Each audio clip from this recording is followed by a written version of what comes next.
दोन्ही सभागृहातील विरोधी पक्षनेतेपदाबाबत उद्धव ठाकरेंनी घेतली नार्वेकर आणि राम शिंदेंची भेट। लवकरच निर्णय घेऊ असं दोघांनीही आश्वासन दिल्याची ठाकरेंची माहिती।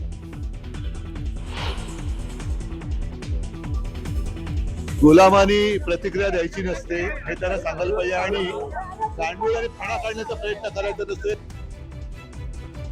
उद्धव ठाकरेंचा एकनाथ शिंदेंना खोचक टोला, गुलाम गांडूळ त्यांना लागू होतो। भरत गोगावलेंचा पलटवार।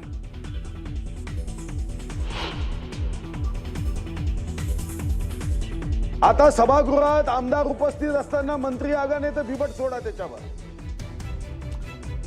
सभागृहात मंत्री उपस्थित नसल्यानं भाजप नेते सुधीर मुनगंटीवार भडकले।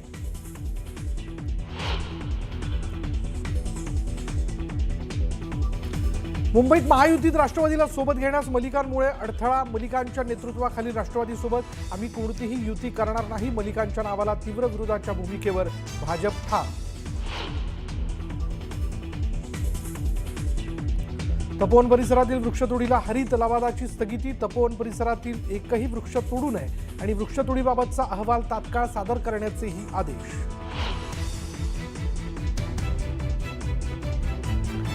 2027 मध्ये देशात 2 टप्प्यात होणार जनगणना। जनगणनेसाठी 11,718 कोटींचं बजेट मंजूर। आणि सोलापूर धुळे राष्ट्रीय महामार्गावर पेट्रोलचा टँकर उलटल्यानं मोठा स्फोट, आग विझवण्यात यश।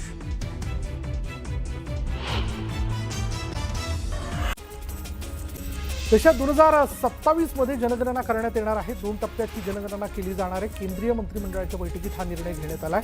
जनगणनेसाठी 11,718 कोटींचं बजेट मंजूर करण्यात आलं। सोलापुरात काँग्रेसला मोठा धक्का बसलाय। काँग्रेस शहर कार्याध्यक्ष सुशील बंदपट्टेंनी राजीनामा दिलाय। त्यांनी भाजपात पक्षप्रवेश करत पालिकेसाठी इच्छुक उमेदवार म्हणून अर्ज दाखल केला। मावळ तालुक्यातील विकास कामांसाठी आमदार सुनील शेळकेंनी निधीची मागणी केली आहे, तर त्यांच्या प्रस्तावावर सकारात्मक विचार करण्याचं आश्वासन मुख्यमंत्र्यांनी दिलं। भाजप पक्षसृष्टीला लोकनेते गोपीनाथ मुंडे यांच्या विचारांचा विसर पडल्याचं वक्तव्य लक्ष्मण आखेंनी केलंय। भाजप कारखानदाराचा पक्ष झाल्याचाही आरोप त्यांनी केला। नाशिकच्या पिंपळगाव बसवंत इथे वसंत घोडके यांनी समता पतसंस्थेवर कोट्यवधींची जमीन कवडीमोल दराने विकल्याचा आरोप केलाय, तर वसंत घोडकेंनी हे आरोप खोटे असल्याचं म्हटलेलं आहे।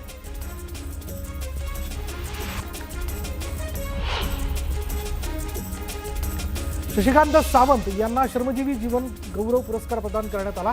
शशिकांत सावंतांना पहिला पुरस्कार प्राप्त होण्याचा मान मिळाला। वाचन संस्कृतीला जीवन समर्पित केल्याबद्दल त्यांना हा पुरस्कार देण्यात आला। नवी मुंबई महापालिकेत भ्रष्ट कारभार होत असल्याचा आरोप करत राष्ट्रवादीने आंदोलन केले। तातडीने भ्रष्ट अधिकाऱ्यांवर कारवाई करण्याची मागणी करण्यात आली। गेल्या 3 तासांपासून पांडुरंग कारखान्याच्या गव्हाणीत भजन आंदोलन करण्यात येते। उसाला योग्य दर देण्याची मागणी करण्यात आली आहे। किमान 3200ची पहिली उचल जाहीर करण्याची मागणी शेतकऱ्यांनी केली आहे।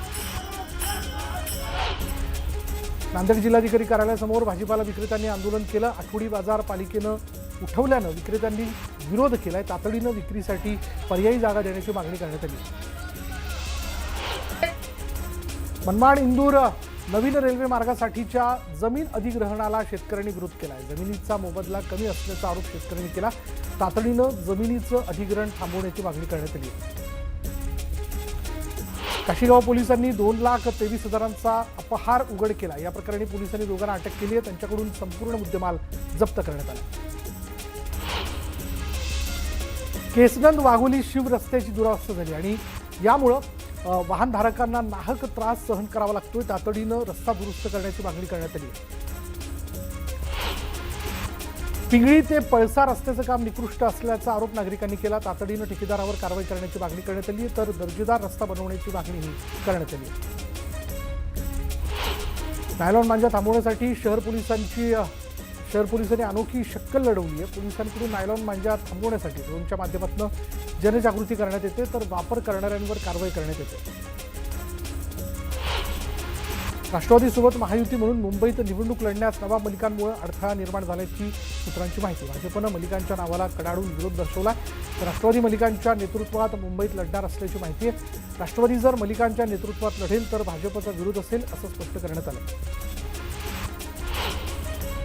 विधान परिषदेत बोलत असताना माईकचा शॉक लागत असल्याची तक्रार भाजप आमदार प्रसाद लाड यांनी केली. त्यानंतर विधान परिषद सभागृहात यावरून सत्ताधारी आणि विरोधकांमध्ये खेळीमेळीच्या वातावरणात चांगलीच मिश्किल चर्चा रंगली. राज्यातील वाढत्या बिबट्यांच्या मुद्द्यावरून रवी राणांनी बिबटे घरात पाळण्याचा अजब सल्ला दिला होता. मात्र रवी राणांनी केलेल्या वक्तव्याचा विजय वडेट्टीवारांनी चांगलाच समाचार घेतला. रवी राणांच्या घरी 4 ते 5 बिबटे पोषण्यासाठी ठेवले पाहिजेत अशी घणाघाती टीका जी आहे ती वडेट्टीवारांनी केली आहे. यावर आता रवी राणांनीही प्रत्युत्तर दिलंय. परवानगी मिळाली तर 10 बिबटे मी पोसू शकतो असा खोचक टोलाही रवी राणांनी वडेट्टीवारांना लगावला. राज्याचे मुख्यमंत्री देवेंद्र फडणवीस आणि मायक्रोसॉफ्ट सीईओ सत्या नडेला यांची आज मुंबईत बैठक पार पडली. मायक्रोसॉफ्टकडून मुंबईत मोठी गुंतवणूक करण्यात येणार आहे. याबाबत देवेंद्र फडणवीस आणि सत्या नडेला यांच्यात चर्चा झाली तर 20 लाख स्क्वेअर फुटांची GCC महाराष्ट्रात उभारण्यात येणार असल्याची माहिती मुख्यमंत्र्यांनी दिली. राज्य सरकार मराठा आरक्षणाविषयी दुटप्पी भूमिका घेत असल्याची टीका मराठा आंदोलक मनोज जरांगे यांनी केली. एकीकडे हैदराबाद गॅझेटियरचा GR काढतात, मात्र जात प्रमाणपत्रासाठी अर्ज केला तर अधिकारी अजून आदेशच आला नसल्याचं म्हणतात. त्यामुळे सरकारने गावागावात समित्या गठीत करून अभियान राबवावं अशी मागणी जी ती जरांगे यांनी सरकारकडे केली. भाजपच्या सर्व्हेमध्ये मुस्लिम बहुल भागात भाजपला विरोध होत असून एकनाथ शिंदेंना पसंती मिळत असल्याचं समोर आले. या सर्व्हेत मुंबईतील 18 वॉर्डमध्ये 70% मुस्लिम बहुल भागात भाजपचा विरोध होत असला तरी एकनाथ शिंदेच्या नावाला पसंती असल्याचं निदर्शनास आलं. सुधीर मुनगंटीवारांनी विदर्भ आणि विकासाच्या मुद्द्यावर भाष्य करताना सरकारलाच घरचा आहेर दिला होता. त्याच मुद्द्यावरून आता काँग्रेस नेते विजय वडेट्टीवार यांनी हल्लाबोल केला. सुधीर भाऊंनी सरकारला घरचा आहेर दिलाच आहे, मात्र त्यापेक्षा सरकारला आरसा दाखवला असं म्हणायला हरकत नाही असा टोला त्यांनी लगावला. मोहोळ पंढरपूर पालखी महामार्गावर भूसंपादनाच्या नावाखाली कोट्यवधी रुपये लाटल्याचा आरोप शिवसेना उभाटाच्या नेत्या सुषमा अंधारे यांनी केला होता. हे आरोप फेटाळत भाजपने जोरदार प्रत्युत्तर दिले. उपमुख्यमंत्री अजित पवारांच्या विरोधात न्यायालयाने बजावलेलं समन्स रद्द करण्यात आलंय. कथित धमकी प्रकरणी अजित पवारांना दिलासा मिळाला. सुप्रिया सुळे यांना मतदान केलं नाही तर गावाचं पाणी बंद करू असं वक्तव्य अजित पवारांनी केलं होतं. भाजप प्रदेशाध्यक्ष रवींद्र चव्हाण आणि उपमुख्यमंत्री एकनाथ शिंदे यांच्यामध्ये आगामी महापालिका निवडणुकीत महायुतीच्या अनुषंगाने अत्यंत महत्त्वाची बैठक पार पडली. रवींद्र चव्हाण आणि एकनाथ शिंदे यांच्या बैठकीत आगामी निवडणुकीबाबत अखेर तोडगा निघाला. राज्यातील सर्व महापालिका निवडणुका महायुती म्हणून एकत्र लढण्यावर चर्चा झाली असल्याचं रवींद्र चव्हाणांनी स्पष्ट केलं. केळी उत्पादकांसाठी पीक विम्याची मुदत 31 मेपर्यंत वाढवावी अशी मागणी खासदार स्मिता वाघ यांनी लोकसभेत केली.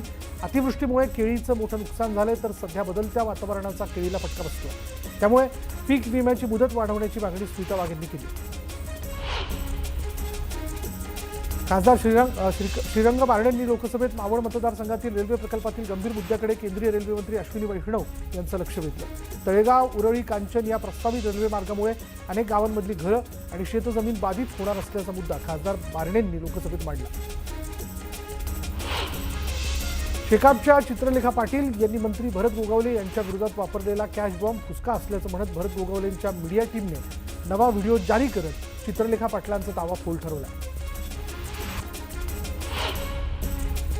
गोंदिया जिल्ह्यातील श्रीरामपूर या पुनर्वसित गावात अद्याप सोयीसुविधा पोहोचलेल्या नाहीत आणि याबाबत आंदोलन करूनही सरकार दुर्लक्ष करतंय. खासदार प्रशांत पटोळे यांनी हा प्रश्न संसदेत मांडला. श्रीरामपूर किंवा काळी माती गावात तात्काळ सोयीसुविधा पुरवाव्यात, अन्यथा मुख्यमंत्र्यांनी राजीनामा द्यावा अशी मागणी खासदार पटोळे यांनी केली आहे.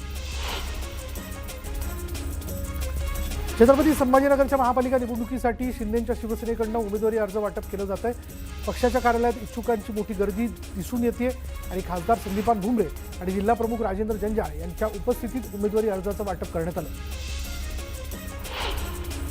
चंद्रपूर जिल्ह्यातील घुग्गुस नगर परिषदेच्या निवडणुकीत नगराध्यक्षपदासाठी 6 उमेदवार रिंगणात आहेत तर 22 नगरसेवक पदासाठी 112 उमेदवार नशीब आजमावत आहेत.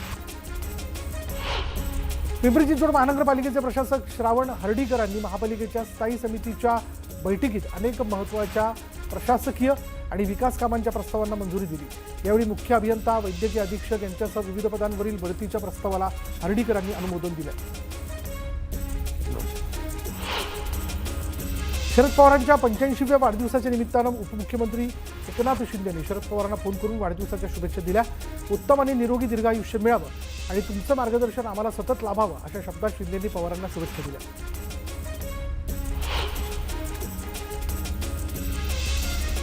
शरद पवारांच्या वाढदिवसाच्या निमित्ताने अहिल्यानगरमधील चिंचोडी पाटील इथं 15 मेगावॅट सोलर प्रकल्पाचं लोकार्पण पार पडलं. शरद पवारांच्या हस्ते व्हिडिओ कॉन्फरन्सद्वारे हे लोकार्पण पार पडलं. फुटबॉलपटू लिओनेल मेस्सी उद्यापासून 3 दिवसीय भारत दौऱ्यावरती येणार आहे. कोलकाता, हैदराबाद, मुंबई आणि दिल्लीत मेस्सीचे कार्यक्रम पार पडणार आहेत. कोलकाता इथं लिओनेल मेस्सीचा 70 फुटी पुतळा उभारण्यात आला आहे. याचं अनावरण मेस्सीच्या हस्तेच होणार आहे.